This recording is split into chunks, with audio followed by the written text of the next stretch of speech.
Oramos. Soberano bendito, eterno Deus, Pai Criador, aqui está o teu servo, Senhor, que estará com a incumbência de pregar a tua palavra nesta noite. Deus, eu apresento em tuas mãos o presbítero Daniel, que em nome de nosso Senhor e Salvador Jesus Cristo, o Senhor possa usá-lo com poder, autoridade, unção, para falar não aquilo que queremos ouvir, mas aquilo que precisamos ouvir da parte do Senhor. E assim, meu Deus Todo-Poderoso, nós te glorificamos e te exaltamos. A igreja que é soberana diz: Cumprimento os irmãos na paz do Senhor. Aproveitar que os irmãos estão de pé para fazer a leitura da Bíblia. Livro dos Juízes, capítulo de número 6.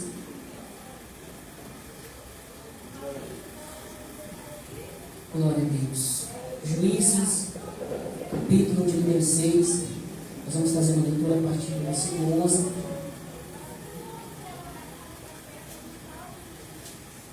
Glória a Deus. Quem achou, diga amém. Vamos ler a palavra do Senhor nesta noite. Então veio o anjo do Senhor e assentou-se debaixo do carvalho que está em Ofra, que pertencia a Joás, a Biesrita. Gideão, seu filho, estava malhando trigo no lagar, para o pôr a salvo dos midianitas. Então o anjo do Senhor lhe apareceu e lhe disse: o Senhor é contigo, homem valente. Tem tradução que fala varão valoroso. Respondeu-lhe Gideão: ai, Senhor meu, se o Senhor é conosco, por que nos sobreveio tudo isto? O que é feito de todas as suas maravilhas que nossos pais nos contaram, dizendo: não nos fez o Senhor subir do Egito? Porém agora o Senhor nos desamparou e nos entregou nas mãos dos midianitas. Então se virou o Senhor para ele e disse: vai nessa tua força e livra Israel da mão dos midianitas.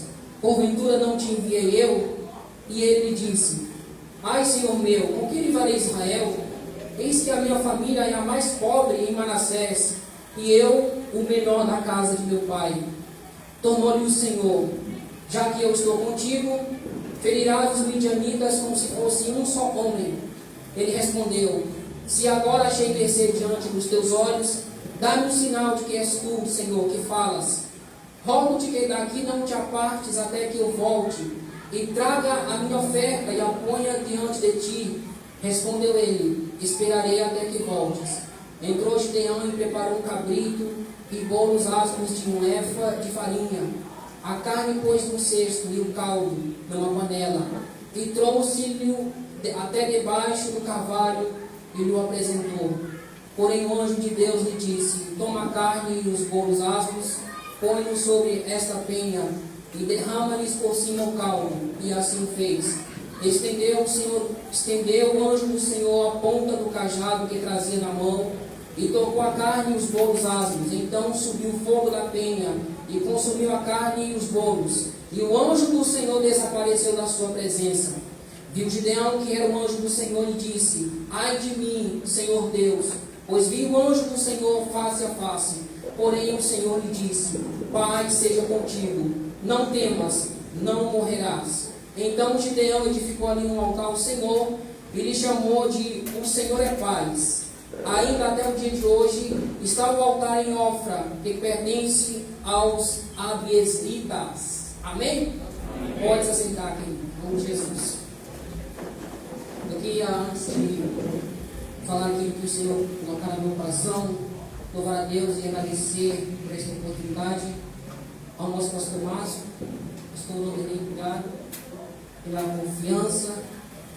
Que Deus nos abençoe em Cristo Jesus. Aos obreiros que estão aqui, a minha retaguarda, louvado seja Deus e a igreja do Senhor. Louvado seja o nome de Cristo. Queridos, nós vemos aqui um texto nessa noite, onde, em resumo, falamos sobre a chamada de Gideão. Quando Deus o levanta para liderar e libertar o povo de Israel. Mas antes de nós irmos ao texto em si, vamos ao contexto histórico dessa passagem. Aqui, nós estamos no livro de Juízes. O período do livro de Juízes foi um período em que Israel, espiritualmente falando, ele literalmente estacionou na presença de Deus. Parou. Por quê? Porque Israel entrou num ciclo vicioso, em que consistia de 5 etapas. Quantas etapas? A primeira delas, Israel abandonava Deus e adorava outros deuses. A segunda etapa, Deus levantava uma nação inimiga para oprimir Israel. Deus fez o quê? Levantava uma nação inimiga para oprimir. Deus faz isso? Claro que faz. A gente acha que Deus só abençoa. A gente só acha que Deus só abre porta. Mas a gente esquece também que Deus traz juízo. A gente também esquece que Deus é um Deus santo. Louvado seja Deus. E Deus levantava uma nação inimiga que oprimia Israel, que subjugava a nação. Essa é a segunda etapa. A terceira, Israel clamava a Deus, se arrependia dos seus pecados. A quarta etapa, Deus então levantava um juiz, libertava Israel, Israel servia ao Senhor. Então, essas etapas Israel passava. E isso durou durante 300 anos, que é o período dos juízes. Desse jeito, Israel se desviava, Israel era oprimido, Israel orava, clamava, Deus levantava um libertador, Israel servia a Deus por um período daquele juiz, depois voltava tudo novamente. Era um passo para frente e um passo para trás. Era 2 passos para frente e 2 passos para trás. Não saía disso. E nesse período, depois de muitos anos aqui, entra Gideão, que é o 8º juiz. E Gideão, a Bíblia fala que veio um anjo do Senhor e se assentou debaixo de um carvalho, uma árvore, que está em Ofra, que pertencia a Joás, Abiesrita. Era uma propriedade que pertencia ao pai de Gideão. Gideão estava malhando trigo no lagar. E é interessante, porque lagar não é lugar de malhar trigo. Lagar é o lugar onde se pisa as uvas para extrair dela o suco. Mas por que ele estava malhando trigo no lagar? Isso não era um lugar específico para isso. O texto explica, para pôr a salvo dos midianitas. Foi a estratégia que Deus deu para ele. Foi a estratégia que Deus concedeu para ele. Você vai malhar o trigo, não onde o inimigo vai te achar. Você vai malhar o trigo no lagar, porque lá eles não vão procurar.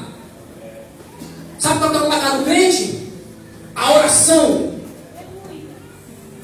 O lagar do crente é o joelho no chão. É onde você se esconde do teu inimigo. É onde você se esconde do teu adversário. Joelho no chão, Deus estende a mão. O inimigo não te encontra. O inimigo não te acha. O inimigo não te vê. Se tem oração, irmãos, o inimigo pode passar por perto, mas não encontra você, porque você está no lagar de Deus, que é a oração. E a oração esconde o cristão. A oração esconde o crente. Se você tem orado, se você tem buscado, se você tem se colocado de joelhos, Deus te esconde. Aleluia. Deus te oculta. Deus não deixa o adversário te contemplar. A oração é o lagar de Deus para o cristão. Porque a palavra de Deus fala, queridos, que o nosso adversário, ele brama como um leão, buscando a quem possa tragar. E o teu adversário tem rodeado você. Mas se você tiver oração, se você tiver contato com Deus, se você tiver joelho no chão, o teu adversário não te acha, porque a mão de Deus estará sobre você. E ele está lá, malhando trigo no lagar, um lugar que não era próprio para isso, mas por estratégia de Deus, ele estava fazendo isso, para pôr a salvo dos midianitas. Aí então chega o anjo do Senhor, e começa a abrir um diálogo com ele, e o anjo fala o seguinte: o Senhor é contigo.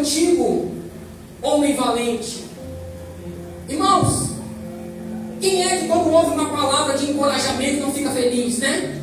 O Senhor é contigo, está passando por uma luta, uma prova, e vem alguém e fala assim: Deus é contigo, varão. Quem é que não se alegra? Quem é que não recobra as forças? Mas a gente percebe no texto que mesmo recebendo uma palavra de encorajamento, Gideão está tão para baixo, está tão cabisbaixo, está tão decepcionado pela situação que ele está vivendo, que mesmo recebendo uma palavra de encorajamento, ele não se alegra com aquilo. Ele olha para a situação e diz: mas se Deus é comigo, por que não sobreveio tudo isso? Por que isso está acontecendo comigo? É a pergunta que mais nós fazemos para Deus quando estamos passando por um problema, quando estamos passando por uma dificuldade. Senhor, mas por quê? Senhor, mas por que eu estou passando por isso? Senhor, mas por que isso está acontecendo comigo? Porque na luta, na provação, a gente deixa transparecer o nosso lado humano. E queridos, não é pecado você mostrar a fraqueza, porque ninguém é forte o tempo todo. Ninguém agarra o diabo pelo chifre todo o tempo. Todo o tempo a gente é forte, todo tempo a gente mostra coragem, todo tempo a gente mostra fortaleza. Não, vai ter um momento em que a gente vai pensar em desistir.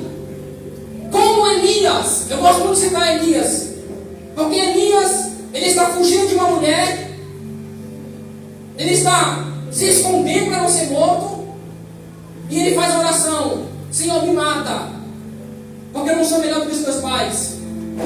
Literalmente ele está dizendo: eu não aguento mais, tira a minha vida, eu não aguento mais essa situação, acaba com o meu ministério agora.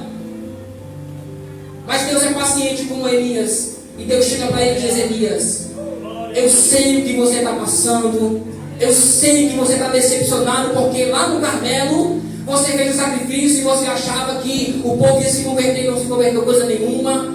Mas Elias, calma, a obra não terminou, Elias. Você nem vai morrer. É interessante porque a oração que ele faz, ele nem morre, porque Deus transmada ele. E a Bíblia vai dizer, irmãos, que ele está ali pensando em jogar tudo para o alto. E Deus fala com ele: calma, eu sei do que você precisa. Você está aí com fome. Aí um anjo cozinha um pão e dá para ele. Deus é tão paciente conosco. Porque a gente fala tanta coisa para Deus, a gente pensa tanta coisa para Deus, e Deus fala assim: não entendo você, sei. E Gideão está tão envolvido com a situação aqui, irmãos, que ele, quando ele recebe uma palavra de encorajamento do anjo do Senhor, do próprio Deus, ele não se alegra, ele não se fortalece, ele não se regozija. Ele está tão envolvido com a situação, porque nenhuma palavra de ânimo consegue levantar ele. O Senhor é contigo. E talvez você tenha pensado que Deus não é com você, mas Deus fala para você nessa noite: eu sou contigo nesta peleja. Eu sou contigo nessa luta. Eu sou contigo nessa situação. Eu sou contigo nesse barco que não vai naufragar. Está balançando para lá e para cá, mas não vai afundar. Por quê? Porque eu sou teu Deus. Eu estou contigo. Deus é como você. Parece que a situação diz não, mas o que eu estou vivendo não diz que Deus é comigo. Mas Ele é. Se Ele diz que Ele é com você, Ele é com você. E às vezes nós acreditamos mais no que nós vivemos do que na palavra de Deus. Se a palavra de Deus diz, irmãos, que Deus é contigo, Ele é contigo, e pronto, e acabou. A situação tem um tempo determinado para terminar. Aleluia, o choro não vai durar para sempre não, porque a palavra de Deus fala que o choro só dura uma noite, mas a alegria ela vem pela manhã.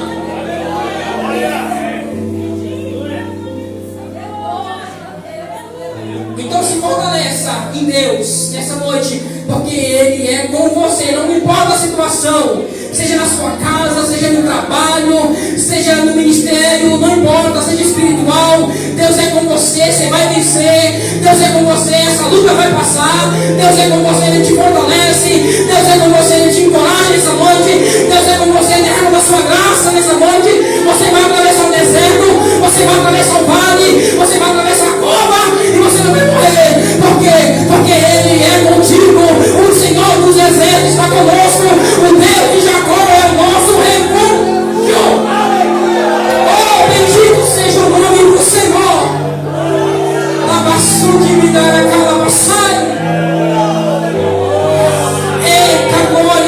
neste lugar.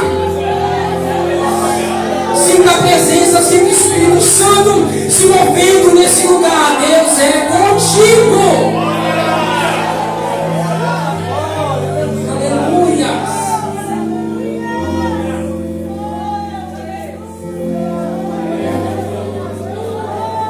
Deus é contigo.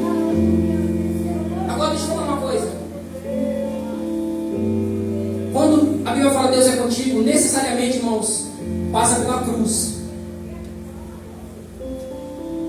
Passa pela cruz. Porque Deus não é com ímpio. Deus só é com justo.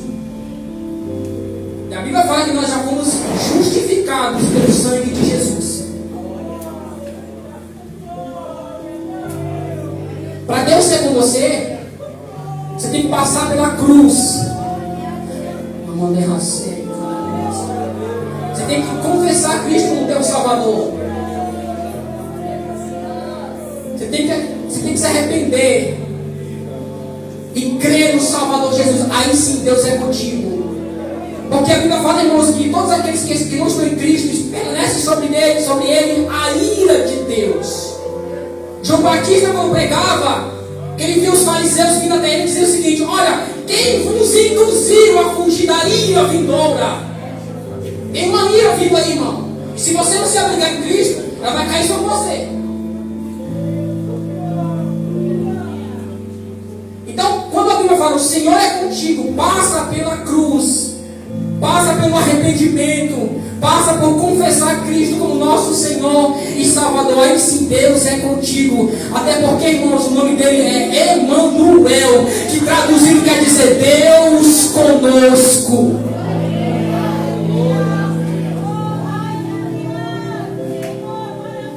Um dos nomes de Jesus, Emanuel, traduzido Deus conosco.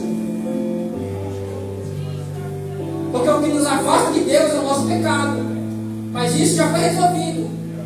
Porque Cristo pagou o preço pelos nossos pecados. Carregou os nossos pecados na cruz. Pronto. Agora sim, Deus é conosco. Deus é com você nessa noite. Mas se você não passar pela cruz, permanece sobre você a ira do Todo-Poderoso. Isso é sério, irmãos. Disso depende do Evangelho. Da cruz. De Jesus. Do Cristo.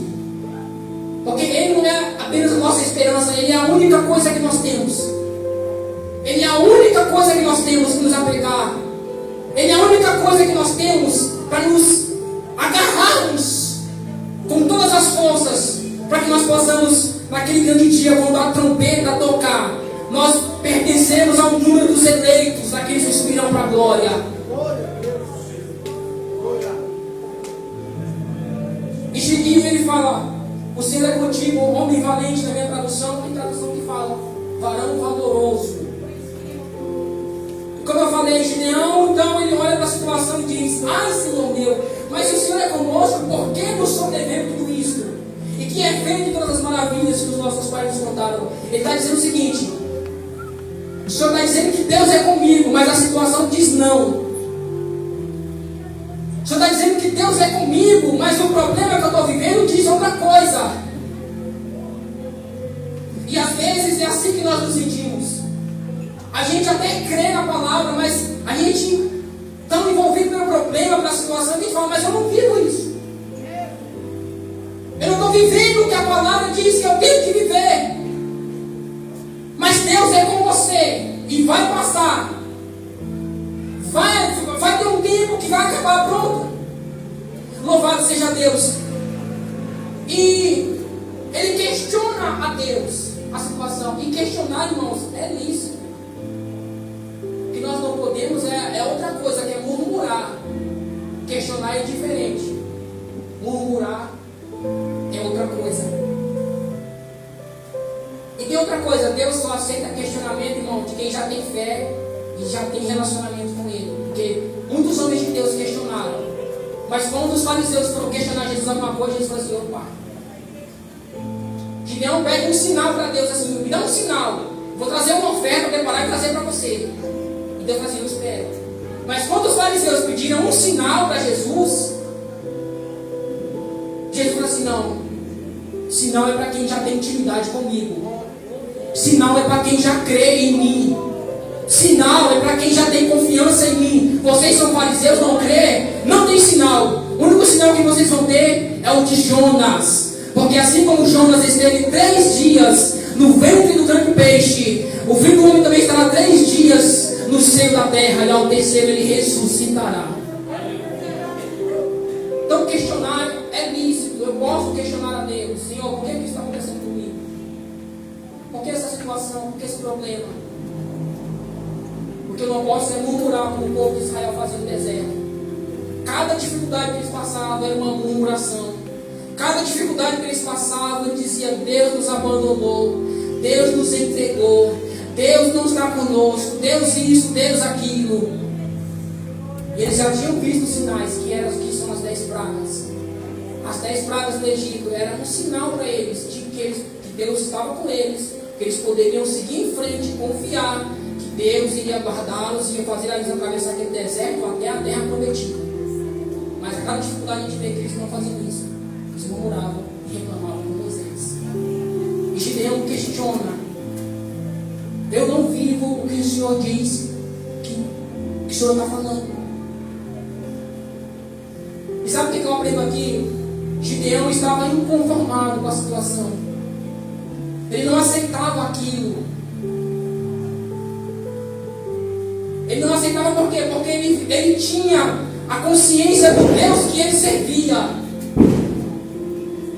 Ele tinha a consciência do Deus que ele adorava. Ele dizia o seguinte: mas os nossos pais nos contaram das maravilhas. Cadê esse Deus do passado que agora não opera mais no presente? Era isso que Gideão não entendia. E aquilo não entrava na cabeça dele. Ele estava inconformado com a situação. E Deus gosta de gente inconformada. Quando você pega a história de Moisés, ele vê um egípcio, um soldado egípcio espancando um hebreu. E conformado com aquela situação, ele se levanta para defender e acaba matando os soldados egípcios. Davi, quando viu a afronta de Israel, quando o gigante desafiado, ele não se conformou com aquilo. Ele disse: quem é este incircunciso para afrontar os exércitos do Deus vivo? Então Deus gosta de gente que não se conforma com a situação. Deus gosta de gente que não se conforma com aquilo que está vivendo.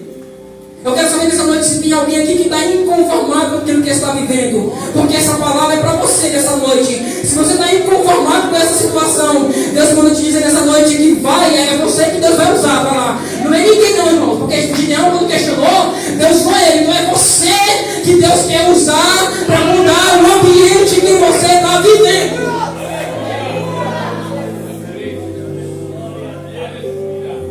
Então Deus gosta de gente inconformada com a situação. A minha casa está uma bagunça. É problema acima de problema. Então é você que vai resolver. É você que vai lá, que Deus vai usar. O meu trabalho é problema. É o chefe que não me deixa em paz. Então é você que Deus vai usar para mudar aquele ambiente daquele lugar. Porque já que você está inconformado com a situação, irmãos, a gente tem que aguentar. Porque Deus gosta dos ousados, né, pastor? Gente ousada, mas bater ousadia na presença de Deus também tem que aguentar o que Deus vai falar. Eu vou citar mais um exemplo. Pedro, lembra de Pedro? Quando estava na tempestade, ele foi o mais ousado dos discípulos. Se é o Senhor, manda me ter contigo sobre as águas. E Jesus disse: não vem. Já que você é o mais ousado de todos, e perguntou e questionou, então vem. Irmãos, Jesus poderia ter pegado um sermão inteiro para Pedro ali. Pedro, sou eu, aquele que é a luz do mundo, aquele que é o bom pastor. Aí você falou: só vem. E Pedro foi. Então nós temos que ter coragem para questionar Deus, mas também para responder o chamado dele quando ele disser: faça isso, você fazer. Porque através das instruções de Deus que a situação vai mudar na sua casa, na sua família, no seu trabalho, na sua situação espiritual, seu ministério, tudo, em todas as áreas. Aonde tivermos um problema, uma luta, uma dificuldade, Deus usa o que nós falarmos, os nossos questionamentos, para dizer: é você que eu vou usar para mudar a situação. Então, Deus então fala para Gideão: já que você está inconformado, é você mesmo. Porque os inconformados que eu quero são aqueles que não aceitam perder para o inimigo, porque era isso que estava acontecendo em Israel. Aqueles que não aceitam perder para o adversário são esses que eu quero no meu campo de batalha. São aqueles que não aceitam que o adversário governe e reine. São aqueles que eu quero para servir no meu exército espiritual. Então Gideão: Senhor, mas eu não posso ir. Eu não tenho condições de ir. Porque Gideão, ele responde: porque a minha família é a mais pobre em Manassés, e eu sou o menor da casa dos meus pais. E é isso muitas vezes que nós olhamos, é a nossa condição. Mas Deus não olha a nossa condição. Deus não olha o nosso poder aquisitivo, se nós somos ricos, se temos condição. Deus não olha isso. Deus olha se você está disposto e disponível para fazer o chamado que Ele tem na sua vida, para fazer a obra dEle, para colocar as mãos naquilo que Ele tem para você. É isso que Deus quer saber. Por quê? Porque já que Ele é contigo, todas as dificuldades vão cair por terra e Deus te dará a vitória. Nessa noite Deus pergunta: tem alguém para se alistar no meu exército? Tem alguém para eu usar nesta geração? Tem alguém que vai se colocar na brecha, que vai se colocar na ponta, para que eu possa usar? Louvado seja Deus nos últimos dias. Tem alguém? Se tem alguém, irmãos, comece a adorar a Deus nessa noite, comece a glorificar, porque Deus está convocando nessa noite um exército, convocando, aleluia, alistando pessoas para que eles possam ir, aleluia.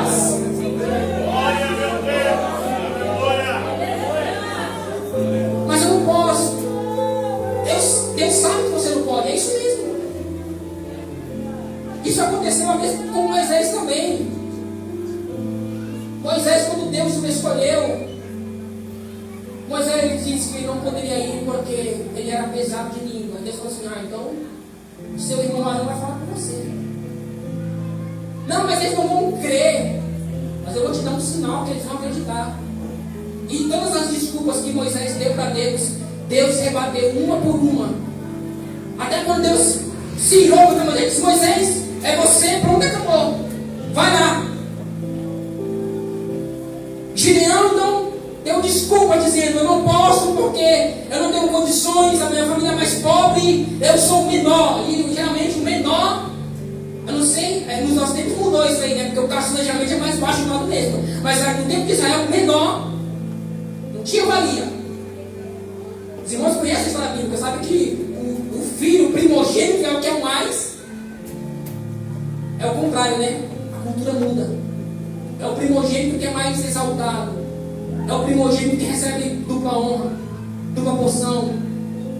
Geralmente os menores, os caçulas, são os mais rejeitados. E parece que Deus, irmãos, parece que Deus tem um negócio com o menor, né? Parece que Deus tem algo assim com o menor, porque Gideão era o menor, Davi era o menor. Louvado seja Deus. José era o menor também. Mas moço, não parece que Deus tem um apego, sabe, com o menor. Parece que quanto mais menor, mais Deus gosta. Agora com grandeza, eu sou grande, eu sou poderoso, eu sou forte. Parece que Deus tem aversão a esse tipo de pessoa. Agora os menores, aqueles que se acham incapazes, Deus gosta, sabe por quê? Porque para que sobre eles repousem, aleluia, a glória de Deus, para que somente o nome de Deus seja glorificado, para que somente o nome de Deus seja exaltado, para que somente o nome de Deus seja levantado. Que bom que você é o menor, porque Deus gosta disso. É os menores que Deus pega para usar. É os menores que Deus pega para exaltar, para que sobre eles repousem o poder de Deus. A palavra de Deus fala que o poder de Deus se aperfeiçoa na fraqueza. E quando nós não conseguimos, que Deus mostra que Ele é sobre nós, que nos faz ir além. Vamos seguir o texto. Gideão então olha para a sua condição. Eu sou o menor da casa dos meus pais. E Deus falava com ele: já que você é o menor, você vai ferir os midianitas como se fosse um só homem. Quando Deus é conosco, irmãos, por mais que seja grandes os obstáculos, eles se tornam pequenos. Porque é isso que esse texto está dizendo. Você, já que eu sou com você, vai vir um exército de midianitas, mas você vai destruir eles como se fosse um homem só. Quando Deus é conosco, Deus em um, irmãos, é maioria. Deus em um é maioria. Não importa o tamanho da dificuldade, elas se reduzem, porque Deus é conosco. Porque Deus está do nosso lado. A situação pode ser grande para você, mas com Deus vai se tornar pequeno. E você vai passar e atravessar esta situação em nome de Jesus. Depois desse diálogo, já vou encerrar. O anjo do Senhor, o Gideão, então falou assim: já que o Senhor comigo, eu quero um sinal. Eu vou preparar uma oferta. Nós lemos o texto, era um cabrito que ele ia cozinhar e ia trazer para ele. E se ele aceitasse aquela oferta, é porque então Deus era com ele. É engraçado, irmãos, porque quando a gente lê a história de Gideão, ele pediu esse sinal, pediu mais outro sinal. Vocês não sabem, né? A lã, né? Cheia de água. Quero que a lã fique cheia de água e o redor seco. Não, eu quero o contrário. Eu quero que o redor fique água e a lã seca. Então, tanto sinal, né? O sinal da oferta, o sinal da lã molhada, da lã seca. Não tinha fé, não era? Não sei, meu Deus. Pra que tanto sinal, né, irmãos? Aí Deus fez o mesmo com ele. Já então você está me dando tanto sinal, eu vou te provar também. Tem muita gente aí, vamos os covardes voltar. Os covardes voltam. 32 mil voltou para casa. Tem mais outro sinal, Gideão. Quem baixar e beber como cão, se para. E é engraçado porque no final, né, nós conhecemos no final, ele ainda está ansioso ainda. Mas será que eu vou mesmo? Mas Gideão, olha lá o que eu estou falando. Aí o companheiro contou um sonho para o outro que tinha um pão queimado, que era ele. Aí então ele acredita. Então, irmãos, às vezes a gente faz algumas coisas na nossa caminhada de fé, e se Deus fosse olhar, né? É graça, né? Não é por nós, pela graça de Deus sobre nós. Vamos terminar o texto.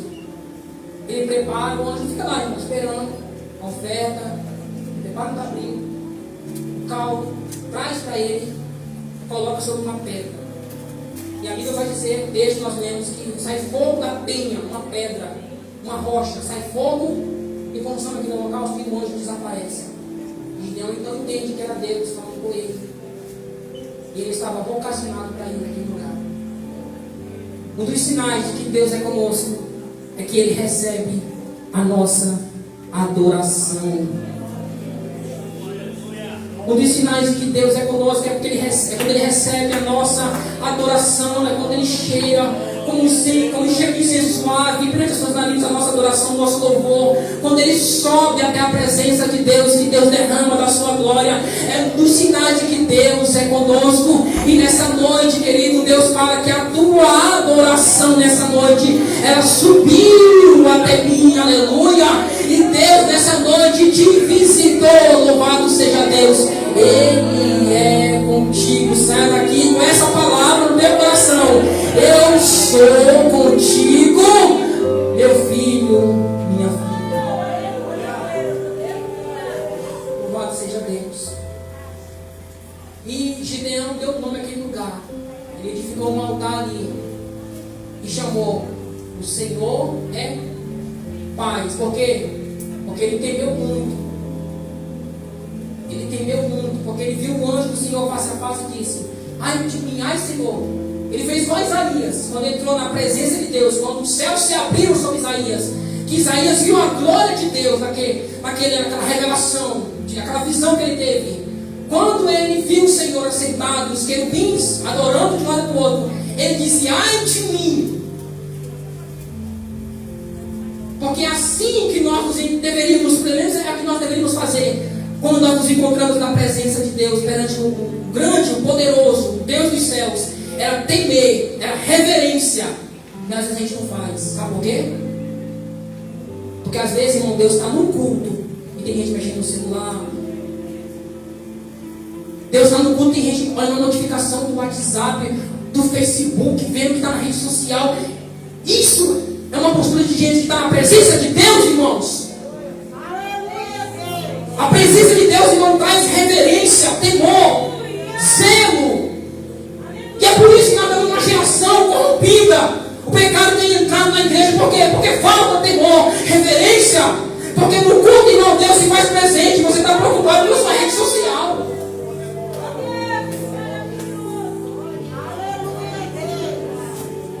Porque Deus está no culto e você está preocupado com que o seu amigo curtiu a sua foto no status. Irmãos, se eu vou conversar com alguém e alguém estiver mexendo no celular e eu estiver olhando para ele, irmãos, aquilo ali me ofende.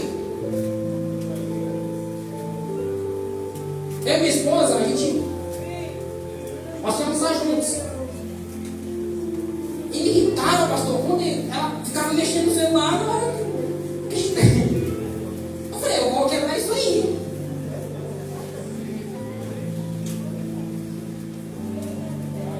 Se eu, que sou homem, não gosto quando alguém está conversando comigo, não me dá atenção, de tirar Deus do culto. Você gosta, irmão? Quando você está conversando com alguém fica lá.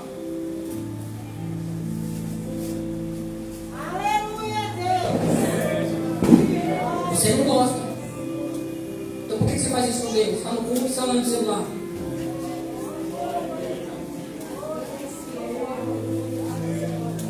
Vou encerrar. Deus aceitou a adoração. Deus aceitou o louvor. Ele chamou aquele lugar, o Senhor é paz, porque ele temeu que viu a Deus. E a gente vê Deus no culto e não teme. Mas Deus é amor, é verdade. O amor de Deus é expresso na cruz, o fato de ter entregado o seu filho por nós. Mas não é porque Deus nos ama que a gente vai desprezá-lo. Amor, irmãos, também requer uma postura firme. O exemplo dos nossos filhos. Você ama o seu filho, mas se o seu filho for atravessar uma corrente, você vai deixar ele atravessar uma corrente? Você não vai tirar na mão dele? A minha faz isso direto. Eu vou arrancar o braço dela aqui, você vai atropelar dele. Deus é assim também. Ele te ama, mas ele também, calma, você vai num lugar que não é para você ir. Disciplina também é sinal de amor. Disciplina também é sinal de que Deus cuida. Não é só libertação, não é só livramento, não é só bênção. O amor de Deus também é expresso na disciplina. No fato de Ele te disciplinar, de Ele te corrigir, de Ele te açoitar, de Ele chamar sua atenção. Deus também te ama através disso também. E eu vou encerrar. Ele chamou aquele lugar, o Senhor é paz. No hebraico é Yahvé Shalom. Nessa noite nós temos a paz de Deus. A paz que Cristo trouxe por nós por meio da cruz do Calvário. E Ele é conosco. E Ele é a nossa paz. E Ele vai te abençoar. E Ele está com você. E se você crer, diga amém nessa noite. Amém. Que Deus abençoe a todos em nome de Jesus. Muito obrigado, pastor. Graças a Deus. Que palavra, né, irmãos? Que palavra. Palavra boa. Eu estava conversando aqui com o pastor Delê sobre a oferta que Gideão deu. Um cabrito e uma éfa de farinha. Irmão, uma éfa de farinha é 34 quilos de farinha, mano. Imaginou isso, uma glória? 34 quilos de farinha. Essa semana eu fiz um bloco de batata doce. Daniel, 6 quilos de batata, 8 quilos de batata, pus para cozinhar, descasquei, moí ela no moedor de carne, deu mais ou menos 6 quilos, 20 ovos, 150 gramas de sal, 50 gramas de noz moscada, vai pegando aí, estou passando, 150 ml de óleo, 70 gramas de alho batido, 2 horas amassando. Corre! Depois que a massa está pronta, aí eu chamo o meu subchefe, a minha esposa. Aí ela pega o avental, vai cortando os pedacinhos e eu vou cozinhando.